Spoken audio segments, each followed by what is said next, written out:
Good afternoon, everyone. I'd like to call to order the Carson City Visitors Bureau Board of Directors meeting for Monday, May 8th, 2017. Can we have the roll call, please? Yes. Renee Plain. Present. Jesse Dahme. Here. Jonathan Boulware. Here. Sandra Nagel. Present. Karen Aboud. Here. We have a quorum. All right, can we please stand for Pledge of Allegiance? Pledge allegiance to the flag of the United States of America and to the republic for which it stands, one nation, under God, indivisible, with liberty and justice for all. Okay, any public comment? Discussion? No? All right. Don't we have, okay, for possible action, approval of minutes from April 10th, 2017, CCVB board meeting. I move to approve the minutes of the April 10th, 2017 CCVB board meeting as presented. Second. All in favor? Aye. Opposed? All right, motion passes. Thank you. Possible action, adoption of agenda. Anybody see any reason as to why the agenda should change? Anyone? Then we will proceed. Possible action, approval of the adjusted CCVB fiscal year 2017 budget report.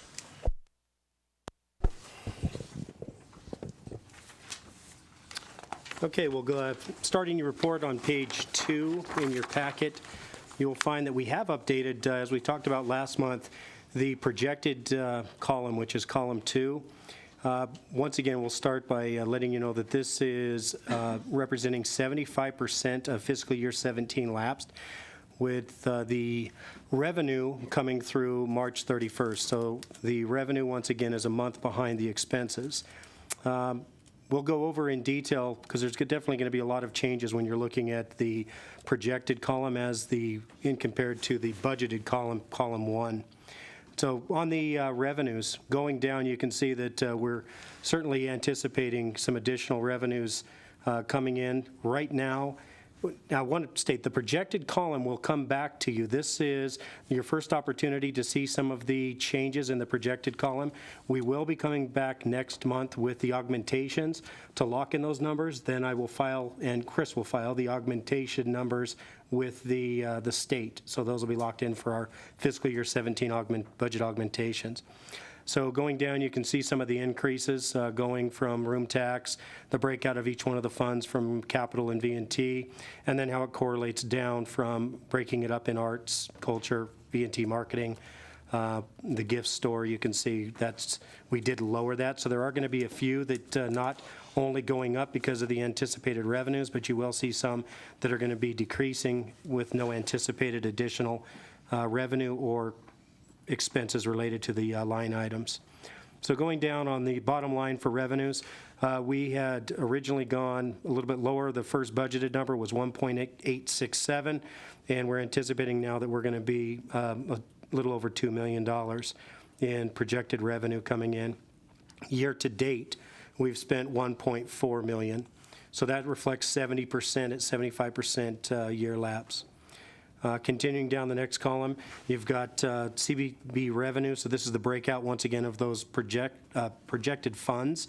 So in the CCVB revenue total, we're at $1.6 million. The two capital projects and V&T capital projects are reflective of, once again, the amount coming in from the revenue projection. That comes in at $367,1986. Bottom line, with expendable revenue with the carryovers, you can see the pretty sizable increase coming in from 3.1 to 3.2, with 2.6 being expended. Next on page 3, you've got on the top the worksheet for the intergovernmental expenditures. You can see on the top you've got the 1% interlocal agreement that we passed last month at our meeting. So we've got the payments, the year-to-date actual, we've paid a little over $100,000. We're projecting now that the total payment to the city will be $163,000. Once again, that pays for all direct costs associated with the sports tournaments and all of the ancillary benefits that we receive from now legal support from the DA's office, and HR, finance, IT support. You've got the field maintenance agreement. That's the payment that goes to YSA and then comes back to city parks. That pays for the seasonal employees that are both located at Governor's Fields and also at Edmonds. The NCOT payment is the 3/8%, so that's, there's no change there, because these are the actuals. There will be some fluctuation at the end, because we're certainly going to continue to see, in my opinion, increases in our revenues for the next 2 months, because we've only gone through March. I did not go in and change the projections on those. I stayed with what we had done in the original budget. So the numbers you're seeing today are only going to go up unless we saw a decrease in our revenues over the 3 months, and I don't. So these foresee that. expenses are actual expenses These are- through what? Through These will be, Through March? What are the expenses The through? March, the actuals through March. The actuals are through March. the actuals are through March. Where are we at, man? And the revenues through March too, right? The revenues are reflective of March. So this is a March up to, Yeah. okay. I just want to make sure, okay. Continuing down, then you can see the intergovernmental expenditures just going up slightly, and that's all just reflective on the increase in the revenues we're bringing in. So then we get into the expenses with salaries and wages. Bottom line on salaries and wages, we're actually projecting that we're not going to spend as much as what we budgeted. Bottom line, we were at $593,000. That's going down now to $582. Year to date, we've spent $387, and that reflects 66.5%. So once again, I think that's hopefully what you would want to see. Although we're increasing our revenues, we certainly shouldn't be spending it on our salaries and benefits. We should be spending it where we're going to benefit the most, and that's in marketing and support of our stakeholders. So continuing on then to page 4 or 5, getting into all of the line items for expenses, starting with professional services. You can see some of the changes we made here. We had budgeted originally $55,000 in contract employees, the 0340. We've bumped that up to $72,000. We do have a few grants that are finishing up near the end of the year. I'm putting them in because we have the revenue to put them into the projections. That certainly does not reflect that we're going to spend those amounts. In the majority of these where you're seeing increases, I do not anticipate spending it. In fact, Kyle will go over in his marketing report, there's only a few items that we're actually doing because of the new revenue to market near the end of the year. Most of this is going to end up at the end of June as realized additional revenue and go into our carryover account. So just as a note as we go down. We did bump up the contractual agreements, and that is reflective of the audits. We'd already spent $30,000, so we spent a little bit more than what we had projected.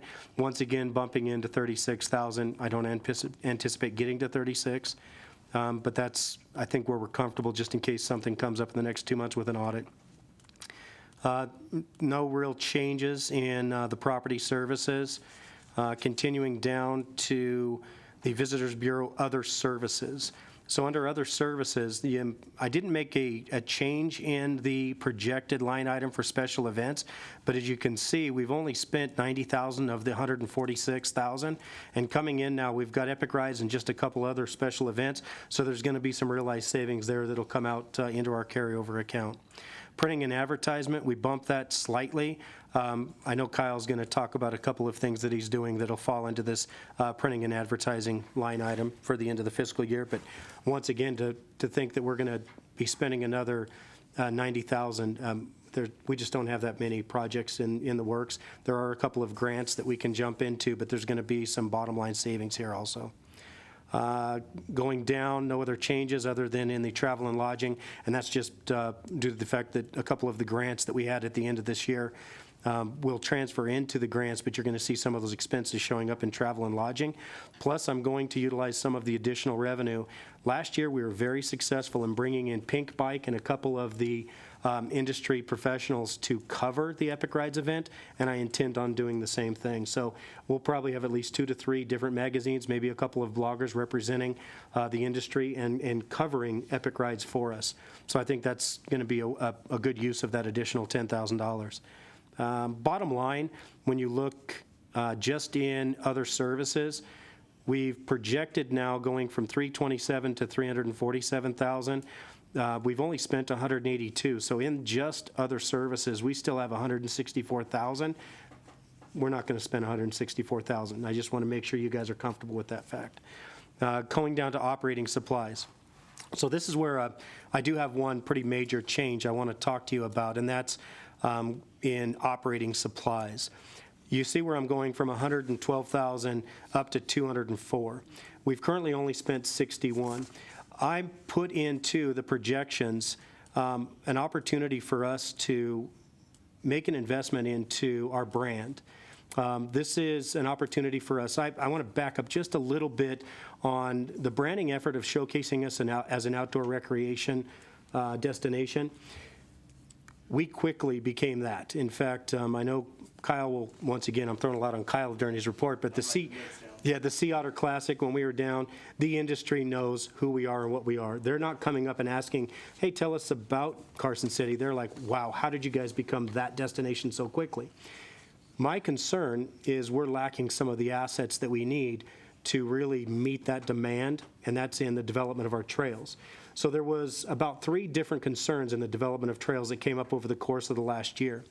We have trails, but a lot of our trails are rogue trails. They're not legitimized, and legitimized means that they haven't been signed off by all of the land managers, whether that's BLM, state parks, Forest Service, or even private property owners. We were able to work with some of those groups with a temporary opportunity to use their property during epic rides. So the first thing I did several months ago was sit down with the city, primarily Parks and Recreation and Open Space, and talked about what's it going to take to legitimize some of these trails. What's it going to take to continue to develop new trails? We have a lot of trails developed on the west side. We have a lot of trails that need to be legitimized, but we have new trailheads that are untouched, and that's Duck Hill, Centennial. You know, we're talked about a downhill component coming from the V&T Railroad, the Prison Hill. There's a lot of opportunities for us. What can I do to help you as the city move forward with it? And to be honest, it's not that they weren't wanting to do it. They didn't have the staff. They didn't have the resources to go out and work with all of these land managers to make it happen. They've since fixed that. They've hired a trail coordinator. They've hired another open space manager to help their staff. So they've stepped up their game. So the next thing was to work with our trail developers, which is the Muscle Powered, our volunteer organization. They're relied upon not only from the entire community, but also within the city, sometimes Forest Service and state parks, to go in and build those trail systems. So in sitting down and asking them, what are you missing? What can we help to make sure that year 3, 4, and 5, when Epic Rides comes in, they have new trails to ride? What about the trail systems for the general public? What are you missing? The awareness, maybe 2 years ago, we've worked on making sure that everyone's aware of what they're about. They have a lot of volunteers. They've got the man hours. What they're missing is, with now the opportunity of the passing of the Eagle Valley Trails Plan, which happened in Open Space and Public Works a week ago, they now have every one of those land management groups saying, all right, we're about ready to sign off and let you run on some of these trails. The suggestion was that they're missing a trail excavator, a trail dozer. So went back to the city. We don't own equipment. We don't own trail excavators or dozers, but as an investment in our brand, as an investment in partnering with the city, is the city then going to take on ownership and responsibility of maintaining a piece of equipment if we were to step up and purchase this for the city, having an MOU with Muscle Powered? I did get a chance to talk with City Manager Nick Morano. First thing he said is, it's the best news I've heard in a long time that you guys are seriously thinking of doing this. Also reached out to Parks and Recreation. They had considered putting in their CIP request an opportunity to get a machine like this, but the likelihood of that making it through the CIP cuts is pretty slim. You're talking about CIP that hasn't been funded for years, brick and mortar, roof on pool. I mean, it's just not going to happen. So I've put in a line item. The cost is going to be roughly $65,000 for us to partner with the city and with Muscle Powered, buying the trail excavator that they need. It's a single track excavator that can not only be used to develop all these trails, but it'll also allow the parks to use that internally. So the trails for connecting parks or whatever that they can use. All those assets that we're showcasing as the component of why we're in outdoor recreation, we would then be investing in as the Bureau into our stakeholders. I think it's personally a wise investment. We haven't been afforded this opportunity in a long time. We have the revenue to do it now. I think personally it would be a great investment. So I did put that in the operating expenses. Obviously, we've talk about it at the end, but I wanted to make sure you knew what that increase was. Bottom line, in that operating supplies, you can see that we went from 149 to 222. The increase was much more than what I'm proposing is roughly 65,000. we've spent $75,000 year-to-date so far in operating supplies. The majority of the money that I've set aside, we're not going to spend, and it too will go to the bottom line and go into our carryover, which I'll reflect now. The next is utilities, and no real increases there, just minor. But the bottom line right now, in our projections for the augmentation that we'll come back and approve next month, we're going from $674,000 in expenses budgeted to $791,997. We've spent year-to-date $391,066, which leaves us with our projected expenses just over $400,000, just shy of $401,000. We're not going to spend that, but it does have to be line itemed in because it's revenue that's coming in. I've got to show it as part of our augmentation. I think Kyle's identified maybe 3 pretty significant opportunities for some marketing campaigns between now and the end of the year. He'll go into that, but outside of that, it's business as usual. I mean, we've already reached out to all of the industries that we're trying to go after. The one avenue right now that we're expanding in, which ties back to the purchase of that trail excavator, we've met with 2 different trail organizations, and we're going to develop at least 1, if not 2, trail running events of the magnitude of Epic Rides. So once again, utilizing those assets of the trails that Open Space, Parks and Rec, us, and Muscle Powered have been a part of. So that's one of the next big ones. Most of those expenses, though, are going to come out of next year. We've already sat down at the table, developed the story, the pitch line for those involved. In fact, I think you probably saw a couple of the articles that came out. E.J. Maldonado was the first one with, and then we've got Scent Running also. So 2 great trail organizations with a pretty solid following. The last page is, quick yeah. question on the trails. So what, I'm just curious, what equipment did we use before to create the trails? The majority of the trails that were built just by hand tools, picks, shovels, and volunteer hours. The city does not own a trail excavator. You can lease them, but they're ridiculously priced and they're nearly impossible to get because the state of Nevada has a ton of trail systems going right now. And my understanding is there's only one that's actually being able to be leased. And the likelihood is that's going to be used in the IMBA trail system in Caliente for probably the next year and a half. So this machine will just actually go through, I guess, plow through and create the trail itself?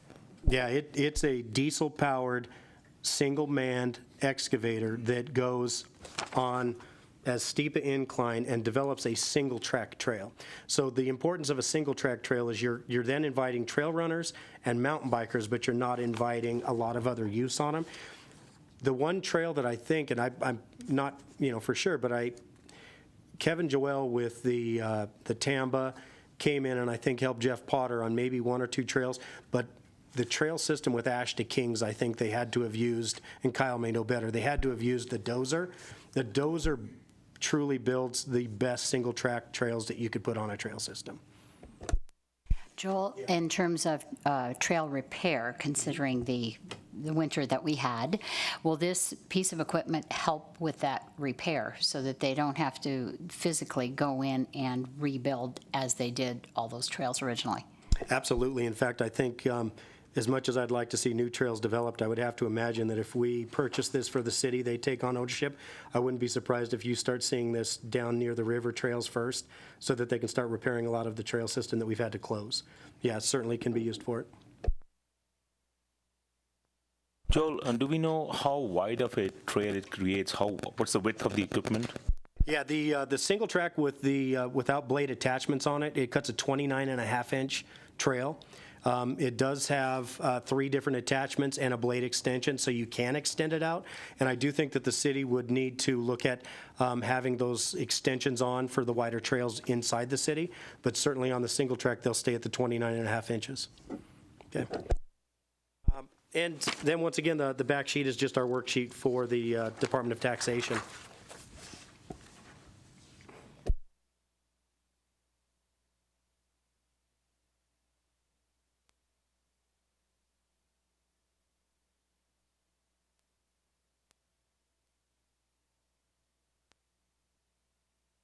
All right, any questions, some more questions, comments from the board? Any questions from audience about the budget? All right, for the motion. I move to approve the adjusted fiscal year 17 budget report as presented through March of 2017. All in favor? Aye. Opposed? All right, motion passes. Possible action approval for ratification of the CCVB Statement of Accounts Payable Checks and P-card reports for March 2017. All right, once again, we'll start with page 2 in your packet, listed as page 1 of 4 on the bottom of the report. Just as a note, this is representing activity from March 4th through April 4th. And going down the list, once again, there's a lot of small purchases here. We've had quite a bit of travel between Kyle, Mark, and myself. And so you've got a lot of small things associated with travel, but we'll go over the bigger items. The one on the top, $550 on page 1, a half-page ad in the Tahoe Weekly, and I'm sure Kyle's going to expand on that in I think a half-an-hour segment that he did here just over the last couple of weeks with Tahoe News and Review. So continuing down, halfway down the page, we got our annual dues paid for the national tour operators with for $750. You've got the conference that Mark attended in Oakland for the Burning Man Art Conference at $695. Continuing now on to page 2 of 4. Well,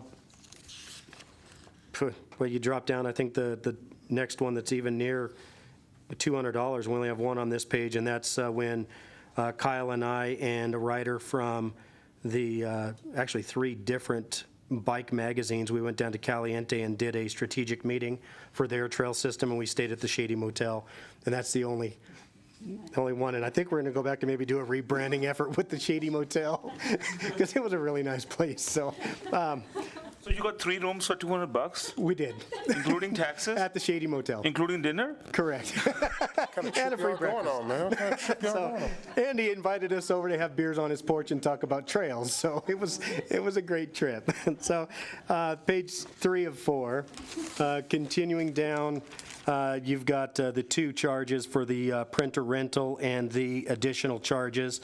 I will report later in my executive director's report, but I finally was able to work with a company to identify the piece of equipment with all of the bells and whistles, and I've ran that through. So I'll talk about that a little bit later. State Museum store, you've got, that's for the use of the museum for an art workshop that we did. That's $245.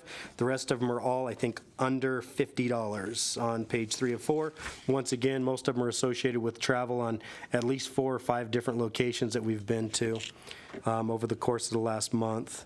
The final page, 4 of 4, going down, you've got, we'll just go to the bottom, the Les Schwab. I did have to replace the tires on the trailer that tows the Willys. Putting a lot of miles on it. You know, I was kind of surprised with my own truck because I obviously tow this, and I went to a local tire company that I didn't just mention, but I was complaining about the fact that I didn't think I had received the mileage I would have thought with my tires, but I didn't realize I'd put almost 60,000 miles on my vehicle, and we've been all over the West Coast marketing Carson City. So yeah, I had to replace the tires on the trailer.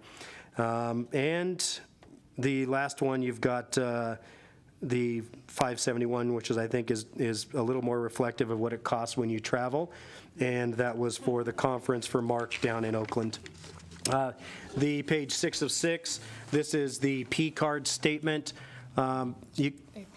AP checks, I'm sorry, accounts payable checks. And now this is reflective of just March, so March 1st through March 31st. You can see that we did make our marketing campaign contribution to All World Sports. It was about a month later than we typically do it, but we've always given them $20,000 to help with their marketing because they've got a better reach to their target market than we certainly would spend more than that. Going down, you've got the $17,000 payment for last month's P-card charges. Continuing down, you've got rent, you've got contract employee payments for about 6 items going down. You also then have the payment for the payment 2 of 2 for the Carson City Off-Road, so that's our payment to Epic Rides. Once again, the majority of that certainly they spend in marketing this event for us, but we have a contractual agreement with them for 5 years. We've also invested $1,000 as part of marketing in the Pedal Library. In fact, they were on site at the Bureau this weekend during the wine walk in pouring rain. They've had a couple of press photo shoots now, and so that we've got some advertisement on the Pedal Library, the mobile library cart. We've got the final payment, $1,000 for the room tax audit. That's our final payment to Beth Cohn. And then the last one there, you've got, we did get a tent this year for the Greenhouse Project fundraiser. So that one will be shared between an opportunity for not only this board, but also the Cultural Commission, because it's a cultural event. So that's it. Any questions on any of the expenses that I can answer? The total that we contribute to Epic Rides, is it $52,500? Yeah, and it'll go up just incrementally each year. It was $50,000 the first year, $52,500 this year. Yeah. Joel, did we do some financial analysis last year? What was the economic impact of Epic Rides? Yeah, so we ended up having two different analyses. We didn't do our own analysis. There was one that was contributed from Arizona State University. That's who's in contract with Epic Rides. They do an analysis of all of their events. But we also had a grant through Nevada Commission on Tourism. They did an economic assessment. Both of them came in varying between $1.2 and $1.4 million of direct spending. So then, you know, with the multiplier, you're certainly looking more than that. For me, once again, I've continued to say that that was really a solid investment in our brand, but the fact that that event in our inaugural year was able to bring in, say, $1.3 million in direct spending, a pretty good investment with a return on just that event itself. And this year, that was 600 riders. I think they had 680 register, about 600 on the trail system. This year, they're going to build out a little over 900 riders. I think they're up over 800 currently, so it's certainly going to sell out. Next year, they're looking at the permitting to go from anywhere from 11 to 1,300 and then to 2,000 riders. Just adding on to that, the economic impact to restaurants, gas stations, other shopping outlets is far bigger than just the hospitality portion alone. Will we have some stakeholders come up and give their financial help, because it's not only helping the hotel business, it's helping everybody. Like down the road, to make it bigger, we will need to invest more.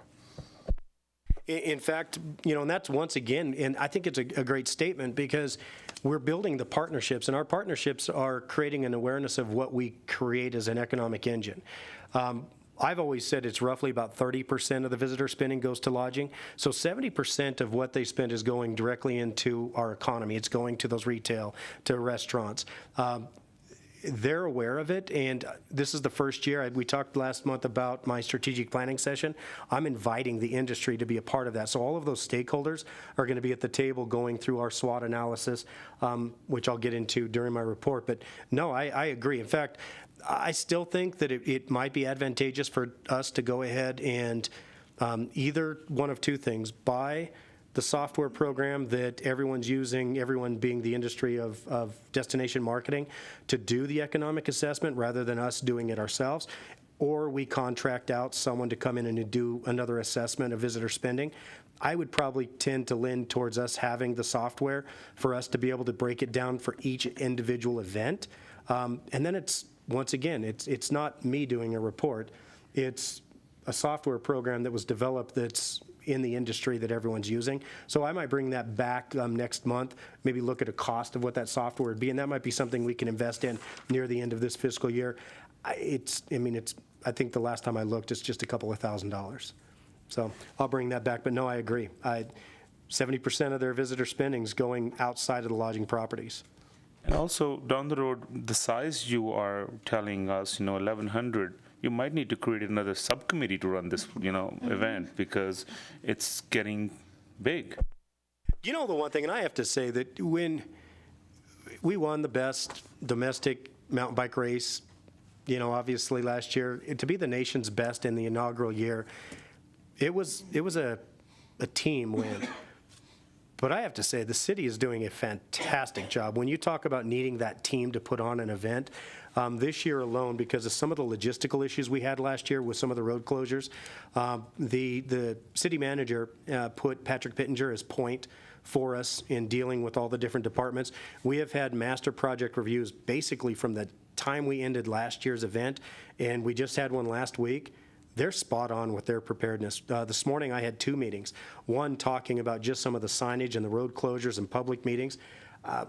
We've got a pretty phenomenal team put together. The other side of it with Epic Rides, it's not like a standard event. These guys bring in an entire logistical team. They're working year-round for these events, but you're right. When you're talking 2,000 people, you're going from an economic assessment of, that $1.4 million, $1.3 million to what is typically about a $4.8 million assessment, and an incredible impact on your community, an incredible impact on the region. We don't have near enough rooms to handle the industry that comes in with 2,000 riders. So in 4 years from now, we're there. There's no doubt we're there. We're probably there in 3 years. So, we haven't had a project panel. I think it would be a good idea to look at it. And once again, we can kind of brainstorm on that brand.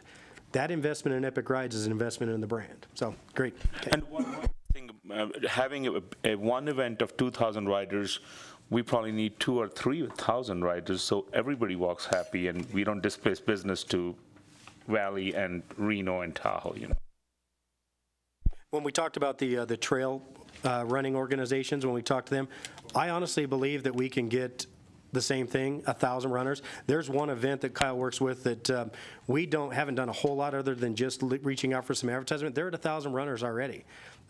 They use the legislative courtyard, I think, as one of their pre-meeting sites. So for us to piggyback on the success they've already had and see what we can do, Kyle's going to talk about a couple targeted marketing campaigns, certainly going to help them. The region's going to benefit from everything we're doing, no doubt about it. Okay. All right, any more comments or questions on the bills? Any comments from the audience? All right, do a motion. I move to approve the ratification of the CCVB account activity statement of accounts payable checks and P-card report for March 2017. All in favor? Aye. Opposed? All right. Motion passes. Thank you. Non-action items. Joel. So first, as a handout, I've got not only at the back of the room available for anyone in the audience, but also to each one of the board members, I do have the transient lodging report for March 2017. As you can see, the numbers are pretty spectacular. When you're looking at the top 5 properties, we had an increase of 53.5% over 2016, going up just shy of $363,000 increase in room revenue, coming in at $1,041,501.19. Now, when you're looking at the comparison, because we certainly need to make sure that we're not just reflective of the increase that would typically come in with a legislative session, you can see the numbers from 2015 highlighted just to the right of those numbers. In 2015, our total revenue was $801,456. Now, I can say that we had some impact in March. We had a wrestling tournament, sizable wrestling tournament at the MAC. We had a swim meet. We had some activities. Once again, just reinforces why we need to continue to bring in major events. I mean, we've got a shoulder season month with 53% increases just in our top 5 properties. Top 13, which does include the top 5, total was 55% up, coming in at just shy of 1.5 million. Bottom line, with RVs and all the remaining properties, we came in at $1,493,012.39. That's an increase of 54.11% over 2016. That's up from 1.12 million in 2015. The average daily rate to the right of that increased across the board, roughly just over 9%, just under 10%, coming in at $96.66 for the top 5, $71.97 for top 13. The breakout underneath, you've got calendar year and fiscal year. Calendar year, so this is just January, February, and March of 2017. We're up 25.67% over 2016 numbers. That's an increase of $740,000 in room revenue. fiscal year. That starts July 1 of 2016 through current. We're up just shy of 1.6 million. That's 13.5% increase over 2016. You can see then the comparison down below between 16 and 15, and below that, once again, 2 legislative years. So if you're comparing legislative years, calendar year would be the one that you would want to look at. We're seeing an increase of just 674,842.91. That's an increase of 22.8% over 2015 legislative year. Now, my concern was, okay, are we looking and measuring the impact of just legislature, a couple of events? One trend that I have seen this year, now with the session in, with March numbers and a little bit of February, we're seeing an increase of 28-day extended stays from legislators. So I'm going to go back next month and I'm going to break out a report that will break out each one of the months in comparison to just 28-day, so we can see those spikes when we're talking about the legislature coming in. What we're seeing is more of an increase based on people traveling to our community and people traveling because of events, but not because of the legislative session, which will always have an impact. It's always going to be, I would say roughly 5% now, but it's not the 6 to 8% that it possibly was in years past. Continuing down, trailing 12 up 19%. From compared to 15, up 12.1% in compared to 16. RevPAR increases across the board, reflective. Bottom line, RevPAR is up 80%. RevPAR coming in at $68.59 for the top 5 properties as compared to $43.77 last year. On the back side, you've got your occupancy reports. Occupancy, you were at, bottom line, 57% as compared to 34.8% in 2016. So, great numbers. I'm anticipating no changes. We've got a ton of events coming in. It's our bread and butter, and we're going to continue to just change the dynamic of travel in Carson City.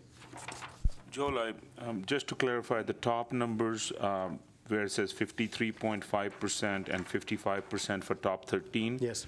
That's just the taxable revenue, right? That's under 28 days. Correct. So on the bottom, if you look at top 13, it's 66% RevPAR gain. So 11% is your over 28-day rentals there. Correct. And me and Sandra were just discussing that probably more than 10% business at top 3 is FEMA right now, which is because of the floods we had. Yeah. Okay. No questions on, no additional questions on the occupancy. I'll move on. Grant report. Actually, B, strategic plan. So let you know where we're at. I have had a chance to sit down with the Adams Hub. The Adams Hub is going to conduct the stakeholder portion of our strategic planning session, and that is going to be held on Tuesday, May 23rd. It'll be between 8 and 1 o'clock at the Hub. There's going to be about 20 different stakeholders, from lodging properties to business owners to retail to anyone that has or receives an impact from what we do, or anyone that feels that they should be a part of defining what those goals and missions would be. They're going to come together on the 23rd. Once again, going over how the strategic plan is going to work. I'm conducting an internal SWOT analysis. That's with staff. We'll go through and identify what we think our strengths, weaknesses, opportunities, and threats are. I'm going to forward on that same opportunity for each one of you as board members. I will receive that back. Every one of these are going to have about 33% input in the overall strategic plan that we'll put together. Once again, the first time I think that a bureau that I've seen, at least in Carson City, has reached out and let the stakeholders in their community become part of that strategic plan. The goal, once again, is to have this back in draft form to you on June 12th with a final approval and implementation at our first meeting in July. So that will be a 5-year strategic plan beginning July of 2017. It'll be titled as a 2018 strategic plan, 5-year plan. Okay. Going on to grants. Want to go over the current grants that we have ending this year, and also the 4 grants that I've submitted for the 2018 first cycle, which will start once again in July. So it's a fiscal year grant. We should hear back pretty soon if we're going to receive these grants. So the grants that we currently have ending June 30th, we are still working on our interactive mapping grant.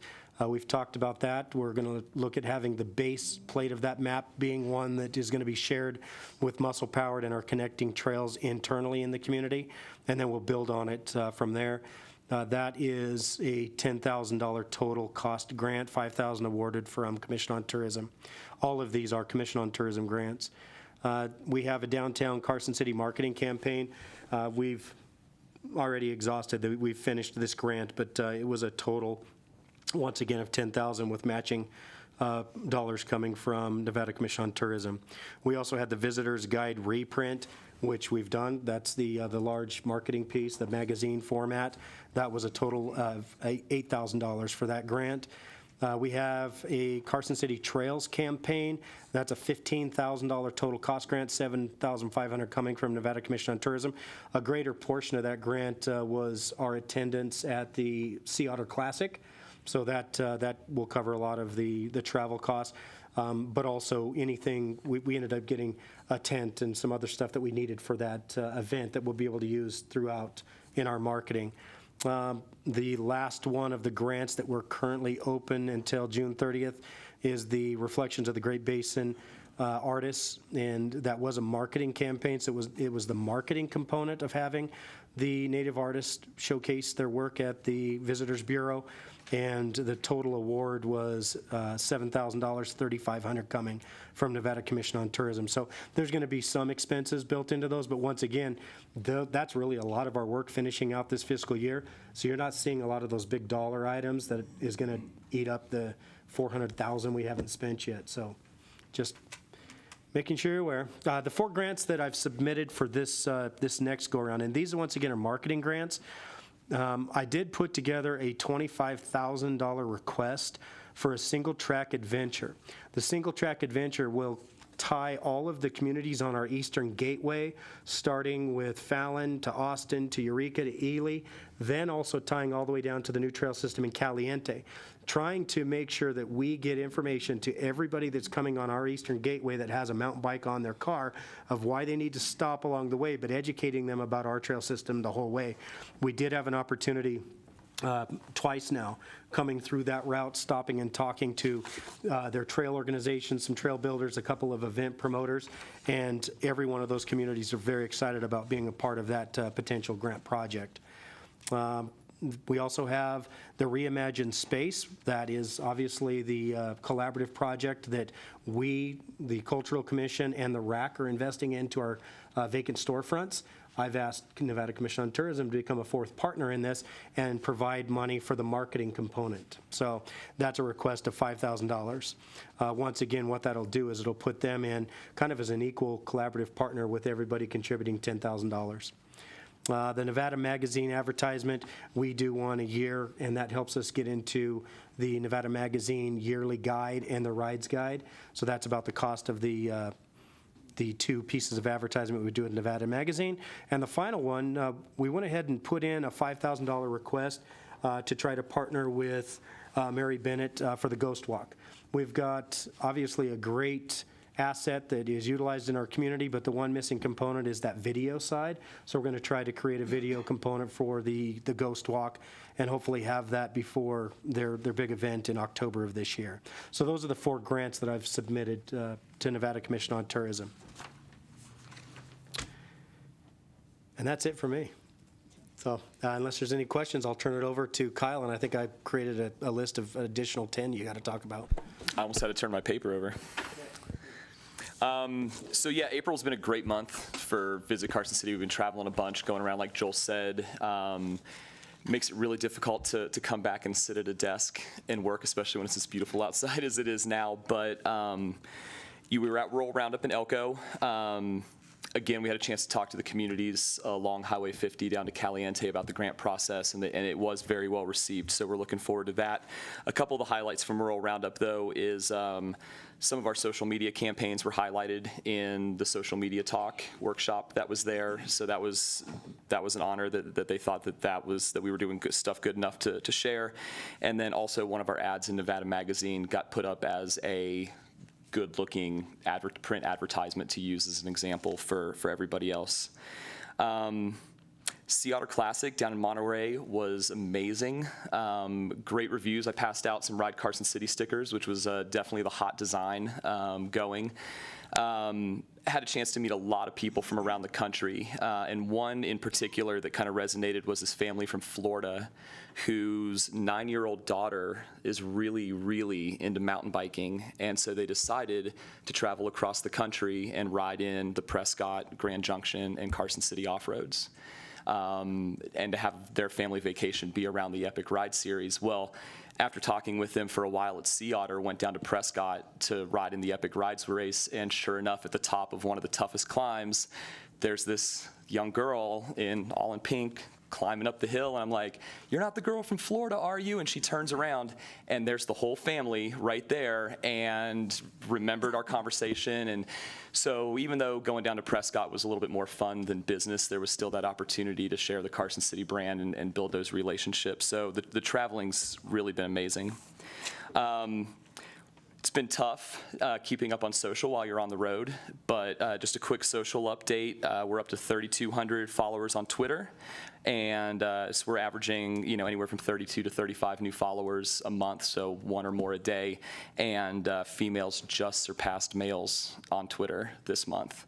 On Facebook, we're at 3,600. It's growing at the exact same rate as Twitter. So we've got a lot of great content that's kind of been sitting while I've been gone. So the activity on the social is going to be picking back up again. Just this last Friday, we had a Travel Nevada wedding tour fam group that came through to Carson City. Only had about an hour with them to share why they would want to book their brides to be for a Carson City wedding. I took them to Battleborn Social. Utilized the new business, their new tasting room. It was great. The hospitality was awesome. They bent over backwards for the group, and had a chance to kind of share some of the traditional wedding opportunities, but a lot more of the non-traditional, and really try to get their creative juices flowing along the lines of some historic opportunities and all the natural opportunities, the parks, the river, the waterfall, things like that, but also including the golf courses, the churches, the conference centers as well. So that was something that just happened recently. And the Mandarin insert, which we did with Travel Nevada, just came out, so I printed out a copy. It looks good. I don't know what it says. I hope it says what we submitted. Travel Nevada guarantees that it does, but we picked the photos of the Native American dancer at the powwow that's on our cover, as well as a train photo, because the Chinese traveler likes that Western culture and history first. So we thought we'd go ahead and put that out. But that has now been launched, and all of the email leads will be coming in for that. Starting to do a lot of video content. We just finished the Hail to Trail video, which was for the fundraiser with Epic Rides, who is selling $4 raffle tickets to win 3 $6,000 mountain bikes. But they're looking to raise about $30,000 with this fundraiser, a third of which will come to Carson City, specifically to Muscle Powered, to help fund trail maintenance and building. And there's been some commitments of matching that if the maximum earning is achieved. So I would love to play it for you, but I would encourage you to go to either our YouTube page or our Facebook page where the video's been posted, and check out the video. It makes you feel good about our trail builders. There's a lot of high school kids saying some pretty mature adult quotes, which is just unbelievable. Just the level of intelligence of our trail builders, and they can also pedal a bike too. So that's really cool. Go check that out. It's to raise money for Muscle Power to keep up with the trail maintenance, especially with the winter that we had. A couple of the other video sizzles that we're doing are along Ride Carson City. So each one of those disciplines that you can ride Carson City will have its own action film, a little 30-second short. So it'll include, we've got the bike and the golf already taken care of.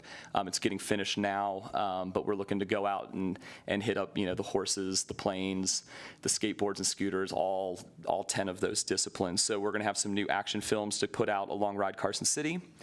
And we did finish that 30-minute special that was a partnership with Mountain Resort TV Tahoe. The episode is called Carson City Today, and it's with Megan Burke, who is one of the popular television personalities up there. And it actually worked out really, really well. We hit up history, we hit up food, we hit up the outdoors, we hit up arts and entertainment, nightlife. Somehow packed about 8 hours of filming into a 30-minute film, and it turned out really well. So that was part of the downtown grant that we got to promote the downtown. So that chips out of that. And of course, the Silver State Update has continued. We just did an episode on the Levitt Amp series, the opening of Shoe Tree Brewing Company, and then one walking people through the app again, just to remind them of all the things that are on the app. Then, as I jump down here, some of the print stuff that Joel was talking about and remarketing things that we're doing. We're going to be taking out a print ad in Action Sports Journal, which is Northern California's original outdoor magazine. They distribute all over Northern California and Tahoe. Kurt Gensheimer, who we took down to Caliente, is a writer for them. They have done pieces on Carson City, even without us knowing it, so they've been watching us. So we feel it's time. They've got an issue that's coming out in June, July, and so we're going to take a print ad out in that. We're also going to distribute that in all of the Epic Rides folders, but it's also going to go out to their entire distribution as well, which is Monterey all the way up to the Oregon border. So that's one of the pieces that we're going to be doing, and then we also just finished the details with a remarketing project that we're going to be doing in partnership with the Nevada Appeal. And so that'll be a 4-month program going from June to September that will encompass, again, kind of that Ride Carson City feel of just, letting people know all the different activities that they can have.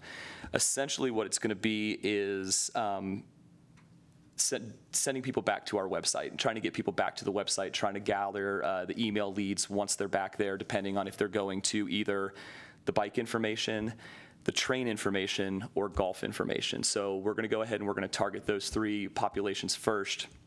In Sacramento, the Bay Area, from Monterey South all the way up north to Santa Rosa, Chico, and Los Angeles. And the cool thing that we can do is we can geofence these people's movement. So when they walk into a bike shop in Chico and then they pull their phone up to search the web, a Visit Carson City ad's going to pop up right there.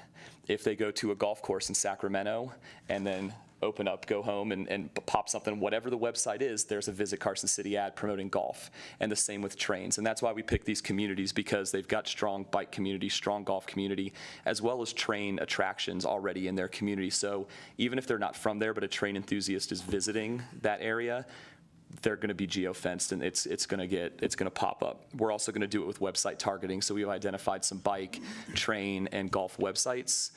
Same if somebody in that area goes to any one of those websites, clicks off, goes to another one, there's going to be a Visit Carson City ad right there. And again, we're looking towards email leads to go ahead and add to our newsletter and bulk that up. And then supplementing that on our own with some social media targeted advertising as well, to try to bulk up some of our social page likes and things like that as well. So that's going to be the next 4-month campaign. And then there is the opportunity to extend once October hits, but we're going to reassess what those 3 things are that we're sending out there. It may not still be bikes, trains, and golfs at that time. And then finally, we're working on our summer fall visitors guide, activity guide. And so the winter one was arts and entertainment and culture. This one's going to be more outdoors and events. So we've got a lot of articles already written, but a few of those highlights, again, it's a lot storytelling, as you guys know. So the E.J. Maldonado story with the escape from Prison Hill and his journey back into fitness. The Otto twins for mountain biking, who are on the high school mountain bike team. Some trail work, the Great Basin Native Artist Art Show, the Bike Rack Project, and then one that I'm really excited about is more of a summer music roundup. So it's going to highlight not just the Levitt series, Fridays on McFadden, Jazz and Beyond, Concert Under the Stars, and really show kind of the music scene that we have in Carson City. And then we're also going to do one under food and beverage, but specifically with all the beer activity that's happening in Carson City with the breweries and all the new restaurants that are opening up and beer-centric things. Another one on photography, showing people where the best, most photogenic spots are. So just some really, really good, content that's going to be going in. So that's what we've been up to. Any questions?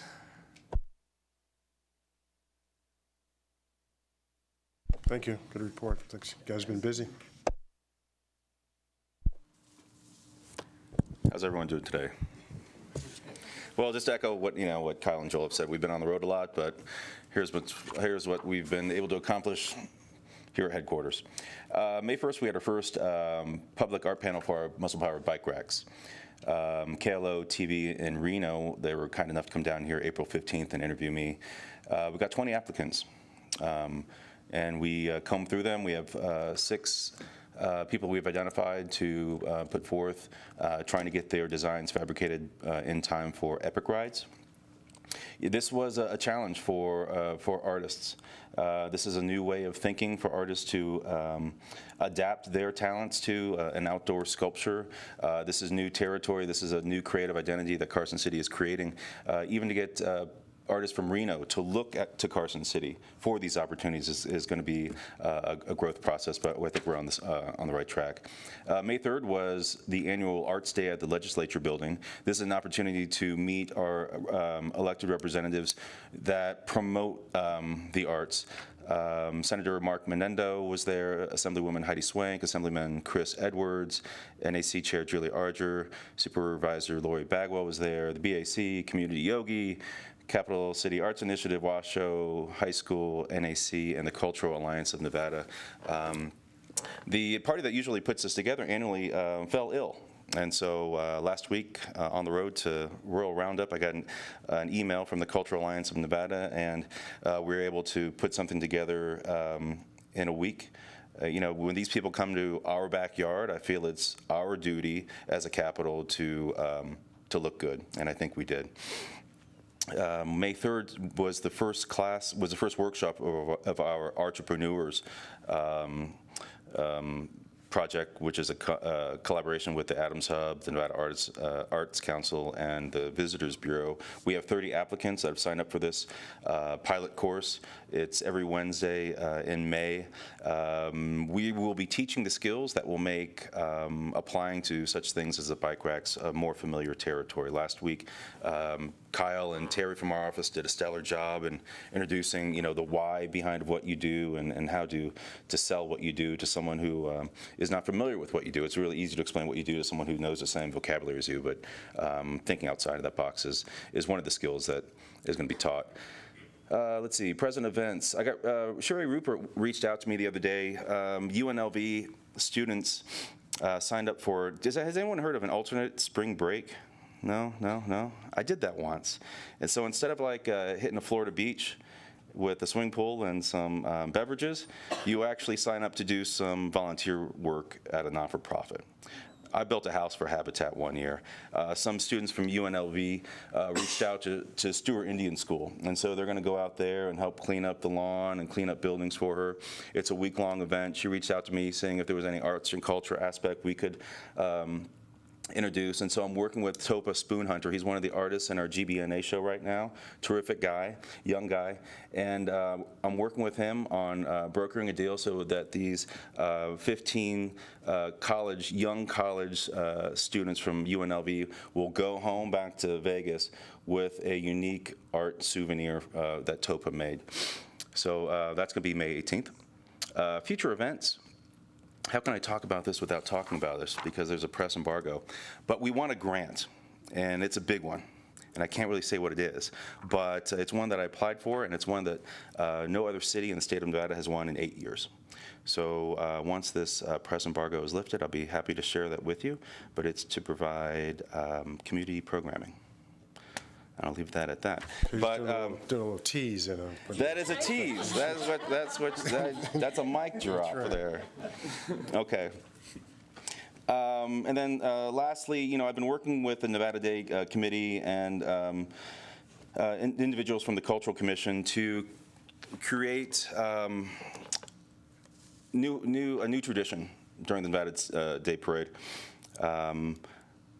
We're looking to create a costume ball, a ticketed costume ball, and this would provide another overnight stay opportunity for people who wanted to come in from out of town.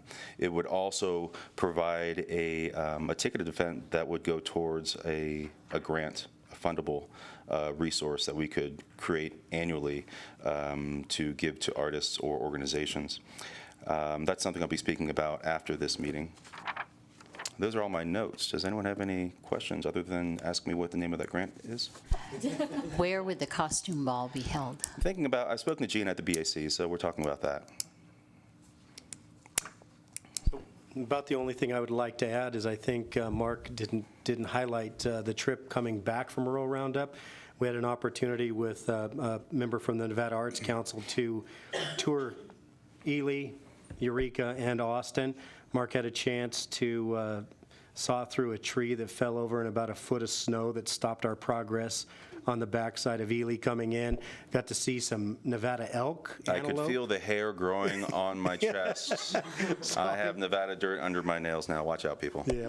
But we also, the highlight for me was we had an opportunity to sleep on the floor inside the single largest collection of Nevada art, and it happened to be in a single-wide trailer in Eureka, Nevada, and it was an amazing experience. You're talking about a showcase of probably the largest collection, not only of Nevada art, but by all Nevada artists, and it was just the best. We toured the tunnels of Eureka, got to see where there was $1 million marijuana bust a year ago in the tunnels of Eureka underneath the restaurants, and just an amazing trip. But we met a lot of potential resources along the way.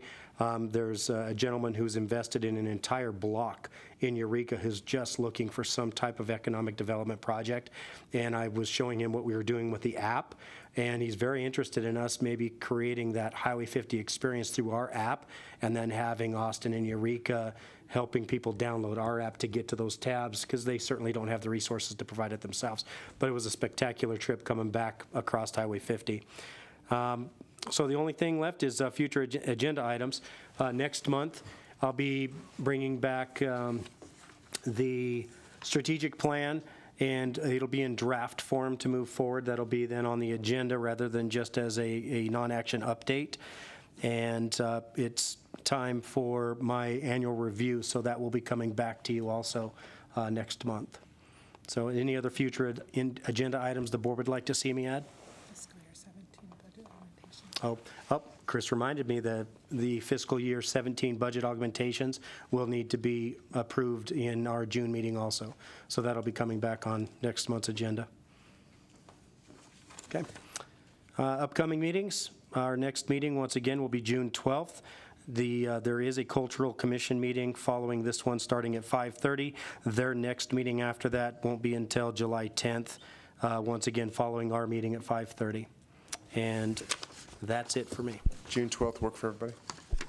Actually, I have a conflict that day, so I won't be here.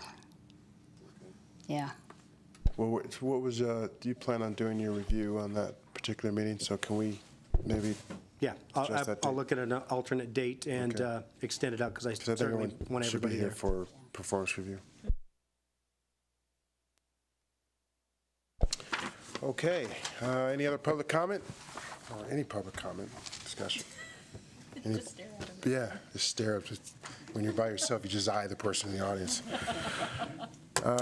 Board comments or announcements? Any announcements? All right. I do have one announcement. Buy your tickets for the Concert Under the Stars. Go on carsоncitygreenhouse.org to get those. Yes, indeed. It'll be a fantastic event. All right, for possible adjournment, we are adjourned. Let's just call it. We're adjourned. Thanks.